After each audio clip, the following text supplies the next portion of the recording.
So I see that. Creatives with AI, and now you're talking about a match that It could be really explosive. And a lot of that comes with knowing actually who your competition is as well too, because again, your story will differentiate from theirs. And each person's story is like our fingerprint. They're all different. No one has the exact same story as you. But if you actually stay within the basics of understanding how human beings connect, build relationships, build conversations, it's not a hack or a trick, it's just the basics.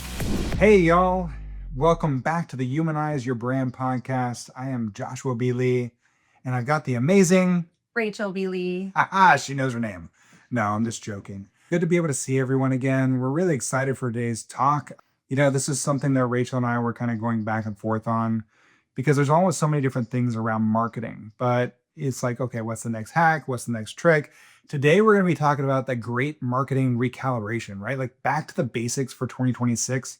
Because I think that we're seeing that more than ever, right? I mean, there's No, I think that we're not seeing this. What? Yeah, which is why we are here to take a stance as professional marketers, where people have gotten so caught up in the demand gen, in the tooling, in the metrics, that we've forgotten what we're trying to do here as marketers.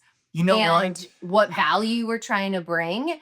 And less is more. More is not always more, right?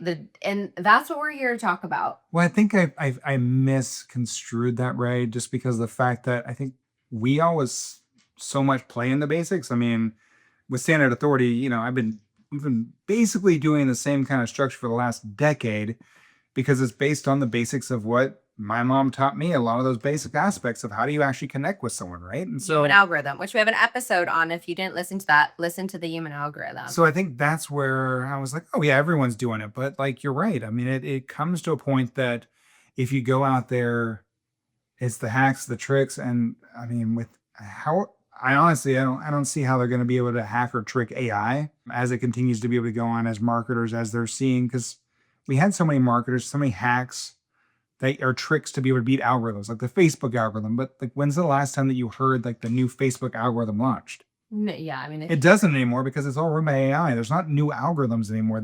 It's constantly evolving. So how are you going to use a hack or trick to be able to hack something that's constantly evolving? Yeah. But if you actually stay within the basics of understanding how human beings connect, build relationships, build conversations, it's not a hack or a trick. It's just the basics. Yeah. Yeah. And just to give us a little like timeline here, because I remember doing a presentation on this of just like the journey we've been on with communication over the last like couple hundred years. It was like before we had these nice houses, we lived in caves. No way. Remember that one time I told you that as long as I had you, babe, we could live in a ditch down by the river? Yeah, and we talked about that. We don't want that. But like, and in, right, if you think about like caveman days or even like Egyptian day, all like they would communicate with hieroglyphics and on walls, right? And the people would communicate inside their villages. There was no writing letters. And then it evolved. Communication evolved. Josh. You, lady. People started to live further and further. We were able to let me write and give a letter and carry that message, right? And then we had horses and it could go further and further. And then we really started to kick into gear when we had telephone. That was a ginormous change. Now we could communicate with somebody real time. And then, I mean, of course, we know computers. You know, mid 1900s, the advent of the computer, and then the World Wide Web was what, 1980 something on the WWW. So the pace of change is actually really picked up over the last, like, let's call it 200 years.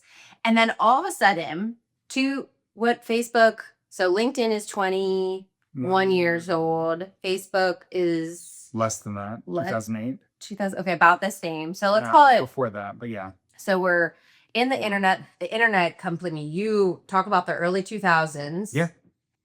What you saw, what was going on in marketing remember the old days of marketing at that time, right? We now had radio, we had TV, forgot to mention that. This is like the Mad Men days.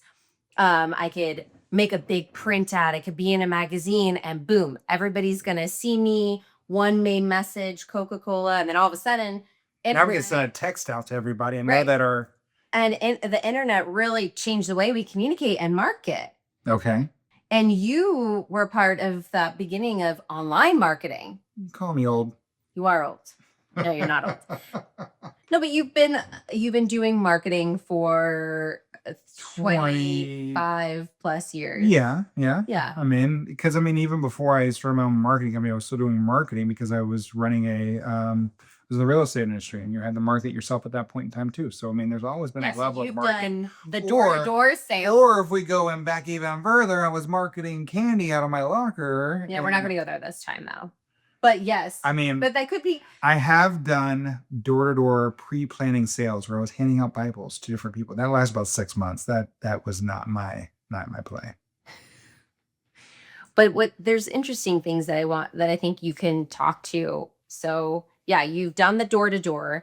Then early 2000s, talk about what your first company, LF Media, what you saw and what was happening in marketing in that giant, enormous change.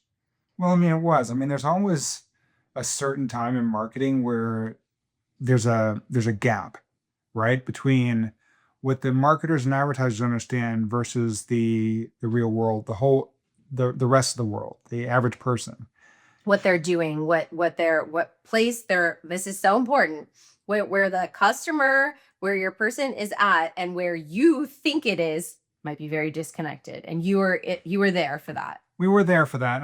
That's the whole piece. But I'm also talking about before you or the people that are listening right now knew what a pay-per-click ad was, right? What were the top listings on Google? The amount of money that's made before when a new way to market people, before it becomes, oh, this is what they're doing to me. Usually it gets shorter and shorter every single year that we get farther along, because as human beings, we are becoming more self-aware of what is happening to us. So when you had the ads, like this, so talk about the first company was LF Media. First company was Leads and Feeds that turned into LF. But yeah. And what was the whole concept? What were you doing? When we were doing arbitrage, we were buying low and selling high. Which actually in essence worked really, really well, because if someone was willing to click twice on an ad to be able to get to the end result, the conversions were much higher. The problem is, as most marketers do, they figure out a way to be able to make more money out of that and to be able to ruin it. And so then that kind of got taken away. But we were buying traffic from MySpace for pennies on the dollar, tenth of a penny really, and turning around and selling it for keywords like mesothelioma to a company a lot of people probably know as Yahoo, but before that it was Overture when we were working with them. And the amount of money we make on that margin was substantial. So can you give maybe a concrete journey of at the time what that journey was? Like your client wanted X, who they want to get after, and how you did it? Well, you really want to know how I got in that industry. It's interesting. So I'll do my best to tell the story in a quick fashion, y'all. Yeah. So I jumped from the home industry, mortgage industry. I was a broker, running a company. I left Austin and moved the brokerage out to Long Beach. And then I kind of saw the writing on the wall. I said, look, there's a thing that's happening here. People are selling their homes and refinancing their homes for more than what they bought them for. It's kind of where we hit in 2008. Right. And this is like 2002, 2003. And so I left, and a buddy of mine brought me into the online advertising industry. And back then when I first started, it was really interesting because it wasn't my company at the time. I was in there and we used this thing called, I got to look around to see if it's going to say anything or not, but it was called the Alexa list. Right? Now, if we say that word, usually someone says hello out of a computerized voice. And is a list of how all websites are ranked. And I would go through there, and we had an ad unit at the time because we were working with companies like Overture. There's a lot of old companies. I won't even go back to them. We worked through Lycos. We worked for, I could go on and on. Some companies that don't exist anymore. Google earlier on. And really it was like, hey, you own a website. If I can make you more money now than you're currently making, then I'll make you more money. But if I can't, then you know that you had the best ad unit on the on your site. And I mean, that I would just send thousands of emails out trying to be able to put another ad unit. If anyone remember, they're still on there, but they were much more just text listings on the websites.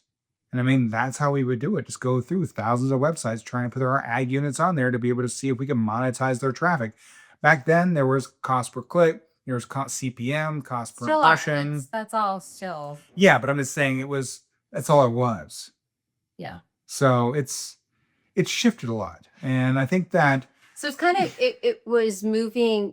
You saw, I mean, customers, people were now going to be, instead of buying in person or going to talk to a sales professional, they could get information. It was a faster way to be able to go rather look into the yellow pages or something. Yeah, because it wasn't even buying that much online at that time. I mean, here's the thing, though. I mean, I'm not even sure how much we actually sold, because I mean, these were ad units that we were putting on people's blogs and their domains to be able to monetize their traffic. Sometimes they click on them, and so there wasn't a lot of fraud protection back then. And there wasn't much accurate tracking. No, no tracking. There wasn't, like, you didn't even, people. You talking if about, I paid you $5,000 to put ads up, would I know how many people conversions I got? Well, and this is why Edelman became who he was, because he started going through tracking on the websites and tracking fraudulent traffic, and you had the Edelman list to be able to go through. Interesting, because we're gonna do another podcast on Edelman's trust report. So they started way back when. I mean, look, I'm gonna be honest. Like, I found myself on that list once or twice, or my company, I should say, because you can't track everything. Even though we did everything we could to be able to try to look at these things. I mean, look, back then I had the opportunity to be able to step in front of the curtain many different times to be able to talk about what Google was doing at the time, because there was a lot more than, I mean, I don't even know the number now, but back then, I mean, more than 60% of the traffic that was going through that advertisers were paying for from Google was fraud. Yeah. And they didn't want to tell anybody. Yeah. Because they were making more money. Well, and that's exactly. But I mean, like, so you look at where I started, Rachel, but like, that's where. So like, come forward to, God, you started many years after me. Like, how, when you look at the marketing world, when you entered it. I mean, when I got into the job market officially after school, it was 2010, right? So you're early 2000s, because we're 10 years different. So like, you're part of that wave. By 2010, we're used to being online, right? Where it was still the conversation. I remember when I was at Walton Isaacson and my first client was Axe. I mean, Axe body spray. Axe body spray. I was working with Unilever. It was super forward thinking for a big corporation. The team had created a Axe one night only product line, and then we created a event experience around Axe one night only. It was 4 secret concerts, okay, in 4 different cities, major cities. You didn't know who was going to be performing, but it was free tickets, and the only way you could figure out how to get a ticket and get it was on Twitter. Oh, I was going to say by spraying yourself with Axe body spray. No. And so just that's 10 years or so later. Twitter doesn't even exist anymore. And we know it still exists. But right, so wow, now social media, because I did get in high school, my first to get a Facebook account was a big deal, because you had to have your college email address. Let's start off. And that's how it used to be. So I was excited to join because I had a college email address. So that was, for me, just the different experiences. And then, I mean, gosh. But that was after 2008. I mean, I'm going to tell y'all, like, right now. Which part was 2008? Like, you getting into the marketing world in companies and business, because you said 2010. I mean, 2008 was a massive shift in that. I was in college in the crash. Well, but during the big crash, I was. Because, like, I was running companies in 2008. I mean, let me tell you, the first thing people cut was digital marketing. Yeah, exactly. And they went back to traditional. And you were bleeding money. Massively. You were bleeding money. But I mean, like, to be able to make it through that, that's when, once we got through that, is when the adoption of digital marketing, what we see today, started happening. And I guess what I was, and the adoption of more digital marketing, meaning being on a computer for mobile really has been on the up in the last, let's call it 7 years. Yeah, I mean, I'm thinking about, because I'm thinking about the advertising split when I was at like WI and in corporate, what they were talking about. I mean, I was still I remember being in conversations with the big companies. It was like, I don't know about this digital marketing thing. I don't know about They investing used to fight for those in digital markets. ads, right?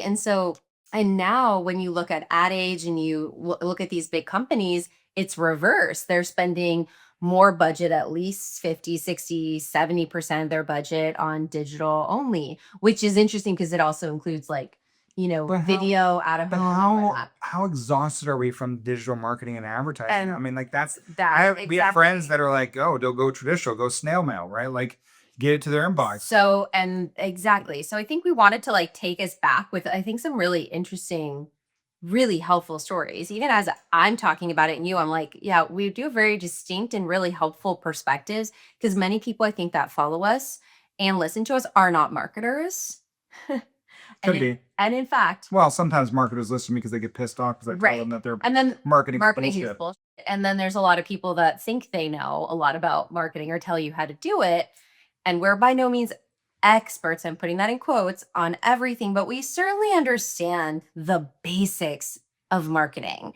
And let's hit on, so like, here we are and how, before we talk about the basics, the last couple years have been kind of batty. Like, What do you mean? I mean, like because of COVID? because of COVID. Like, yeah. So like here, New president? yeah, and I'm talking about it. So just to give like as we're going through that chronological like 2010s social media, now there's this idea like there's hundreds and millions of people going on social media. You got geo-targeting, you got geo-fencing. I mean, there's so many Just different social ways. media ads, Right. right? Like God, all the companies. The amount of information. How many of your friends made giant ad agencies on Facebook and still do? Yeah. A lot of money. There's a lot of money that's made there. And I mean, but look here. And especially would you say in like 2015 to 2020, like or in early in 2020, early 2020s. We were having this conversation with John Azarov the other day, right? Like we were talking about how exact ads are because even your mom was excited about an ad, right? Right. Well, we don't know if it was an ad, but yeah. So there's been we don't know if Mama B knew it was an ad or not, but yeah. it's. But now we're actually seeing things that feel like, holy crap, you got me right at the right moment. But it wasn't like that maybe even 5 years ago. Yeah, I mean, look, I get ads all the time for sneakers. I mean, let me tell you, and you're like, whoa, I like those sneakers. I don't have any sneakers, but thank you. I barely have 200. Oh my God. Yeah, what do you have up here today? These, don't worry about it. They're special. These are Dunks, and we've got Supreme. So if you just listen to us and don't watch, highly suggest you go to the YouTube page. And if you haven't paid attention, there's always a different pair of shoes that we put strategically behind his sneakers specifically. Not shoes. They're sneakers. But we digress. We digress because I think what's helpful as we're just having this marketing conversation at the end of 2025 and looking at 2026 and thinking, and our clients are asking us and people are asking us, what are we doing? And we're listening. There's just it's so much. And this is the whole value proposition of YOUmanize. You've got your VSL to your funnel. I'm so tired of the VSLs. I'm so tired of the freaking funnel conversation. Your marketing team. The challenges, do this challenge, the webinar, into this. And like, I'm sorry, I might offend some people. Your tripwire. You did it. Oh. And it's like, it's exhausting. It's expensive. But what do we tell everyone that is what most people forget? You need to have a conversation because a conversation builds a relationship and relationships create opportunity. Yeah.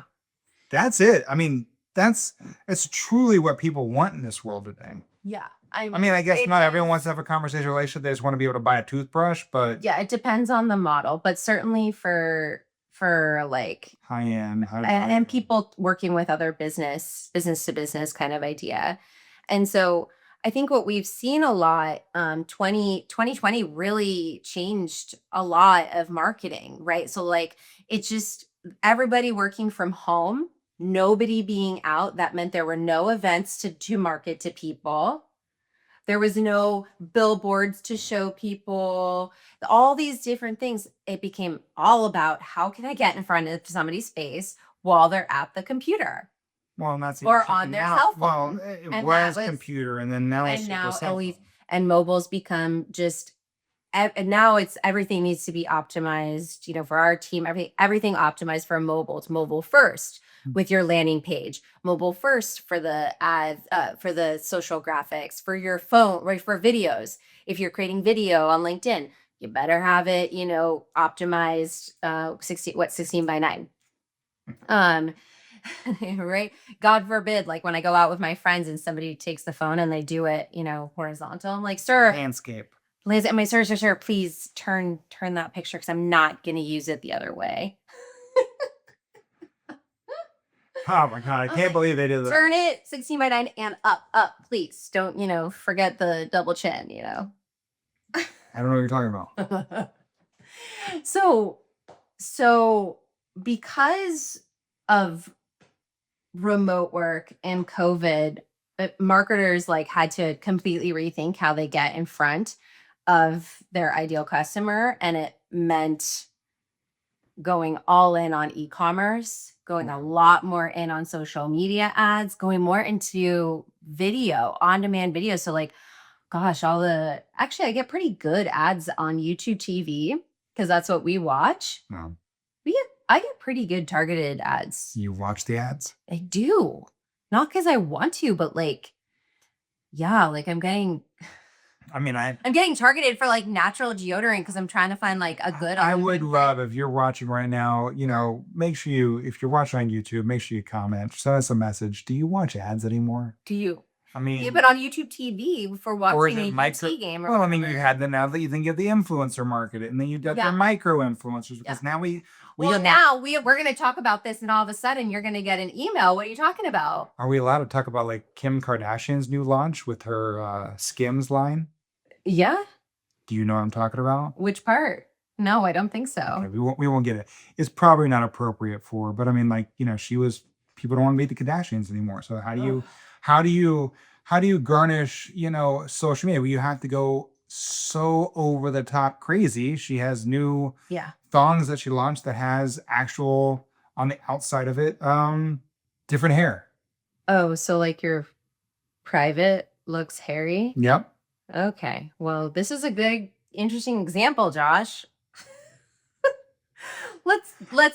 So what we're finding, that's a good point though, on what we're seeing. But I want to say, like, that's what you're having to do now to be able to stand out. Like, I know I just threw my wife and everyone's like, okay, Josh just got her. No, but I mean. But like, seriously, like it's everywhere. From a product creation, innovation standpoint, there's so much. You distinguish yourself. Well, everyone knows who Kim Kardashian Skins is.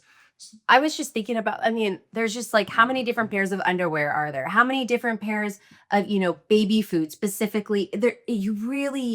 We are in an overconsumption, mass saturation. But how many times did you make a decision based on one of your friends' recommendations or for someone that that's selling something? Most of the time. That's what we're moving into now.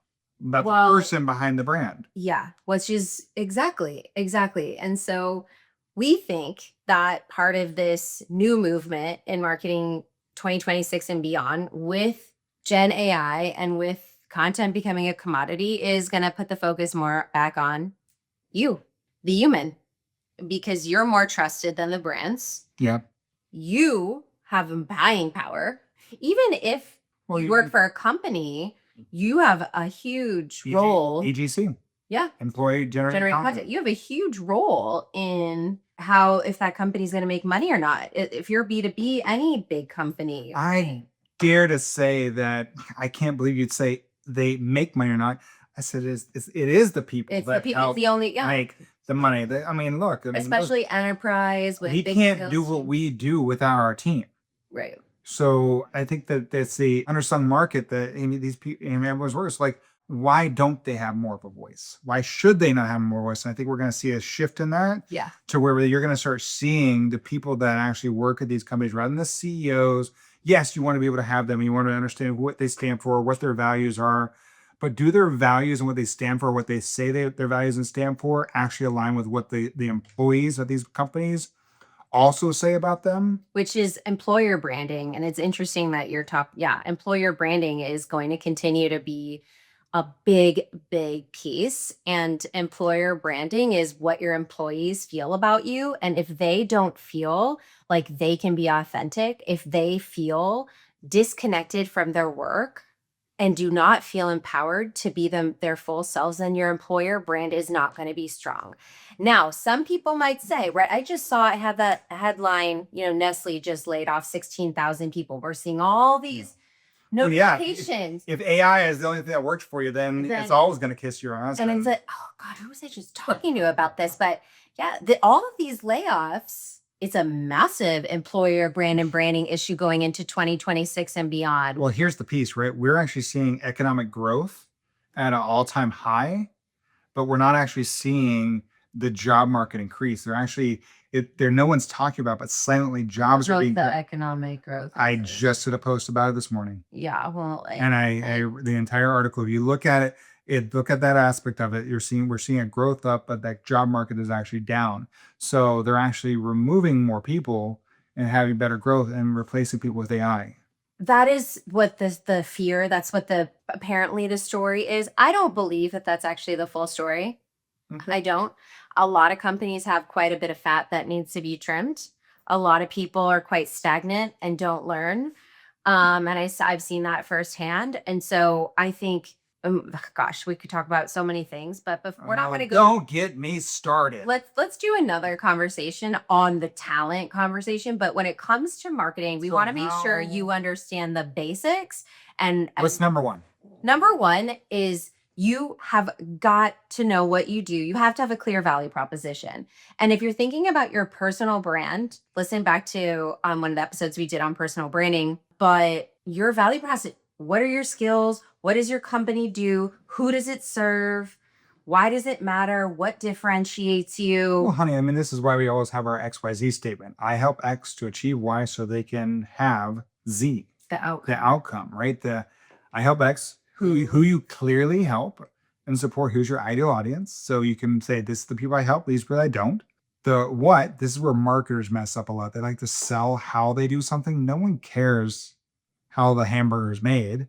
They just want to be able to taste it. They want to know the outcome. And that's that Z. And I think that's the most important piece. That's the emotional trigger as human beings that we make a decision on. So how do you actually say that when you can get that down, that XYZ statement down very well, instead of, I mean, like, look, this is going to be a throwback, but, Clubhouse, right? Remember how long some people would take to introduce themselves and tell what they did?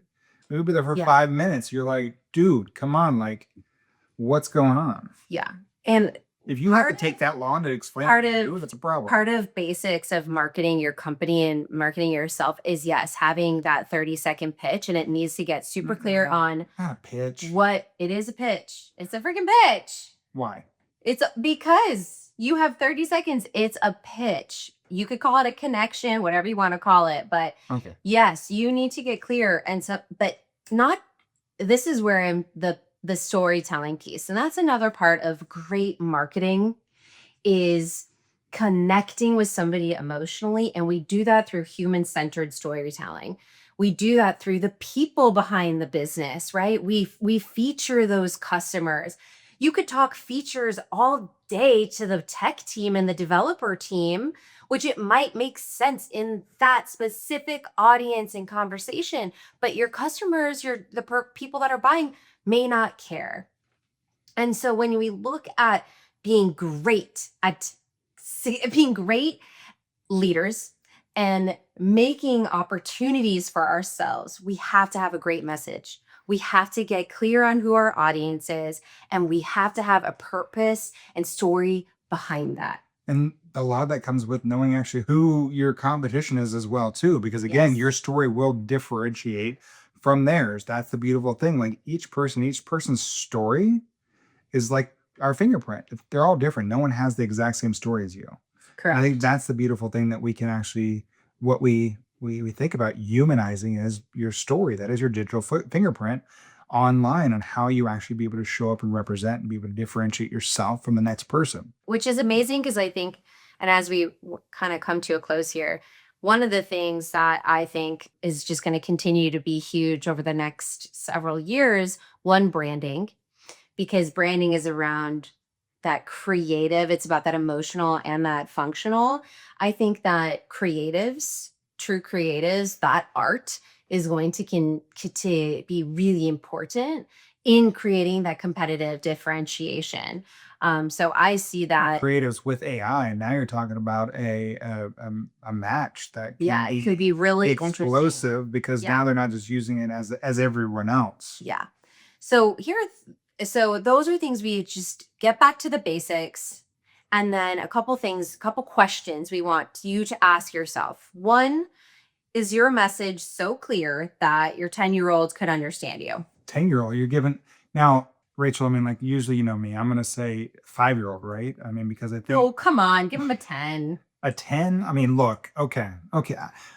If you can't, if you're 10, Fifth grade level. fifth grade, you're right. I don't know why I said five. You're right. Fifth Yeah, grade. fifth grade. Well, see, you threw me off. Like, why didn't you say fifth Okay. grade? So that's the first question. Is your message so clear? It's a not 10-year-old so clear that I can understand? I can understand it because I just got thrown. Clearly, off. I need to get clearer on that. The other question we want you to ask yourself is, are you solving a problem? Is your company, your service, your product solving a problem that some people actually have a challenge with? Or is it just about visibility? It's just about the marketing of it and getting ads out there and influencers. If you're not solving a real problem, unfortunately, you're not going to make it in this massive revolution. And last, I mean, does your brand feel human? Does it actually take in the different aspects? I mean, I just had a call with a good friend of mine about his brand. And I said, look, you know, there's a lot of people out there, but I mean, your story is unique. Like, if it doesn't highlight who you are, what you serve, because he's like, well, I had 10 different things. We finally settled on this is my audience. This is who I serve. I said, he's like, because we were so convoluted with everything. I said, well, what's the commonality? He goes, well, there was no commonality. I was like, BS. You were the commonality. And that way, if you actually focus on you, because you built each one of these businesses for a reason, you can actually tie it all back in. And that's what makes everyone human. Because again, not only you as the owner, not only you as the C-level executives, but the employees, everything. What do you stand for? What are your rights? I mean, The unique marketing, the most unique marketing that you could do moving into 2026 and beyond is to tell the stories of the people behind that business, because that's the most unique. That's the most differentiated. yeah. Nobody has that mix of minds and people. And so as we wrap this up, that's what we really want you to think about. How do we do less, create more, and put the people behind the business at the forefront of what we create? Yeah, I mean, what Rachel's really saying is, I mean, like, look, you have to understand, you have to have clarity, empathy, differentiation, and trust. I mean, all these things still win in the end. And Trust is the only thing that wins. yeah, I mean, Rachel and I say that as we move in this AI world, I mean, trust will be the new currency because we are in a currently a trust deficit. Yeah. So how would you stand out? Well, the easiest answer is your story. We really enjoyed this episode. Hope that it was helpful. And also, if you think something different, if there's something you're really excited about, please tell us. Yeah. Write us a comment on the YouTube page. And definitely don't forget to subscribe across YouTube on our podcast. We so appreciate your support every single day. We really, really, really love you and appreciate you. If you could write a review or share it with a friend that you think it would be useful, it would mean the world for us. And that helps us humanize our brand as well. That is true too. Have a good one. Have a good one, everyone. Bye. If today's episode sparked something in you, you don't have to keep it to yourself. Share it with someone who's building something with heart. And hit subscribe so you don't miss what's coming next. If you're ready to humanize your brand now and show up with soul, grab our free guide, 3 Hidden Signals, at standoutauthority.com/3, the number 3, hidden signals. We'll see you soon.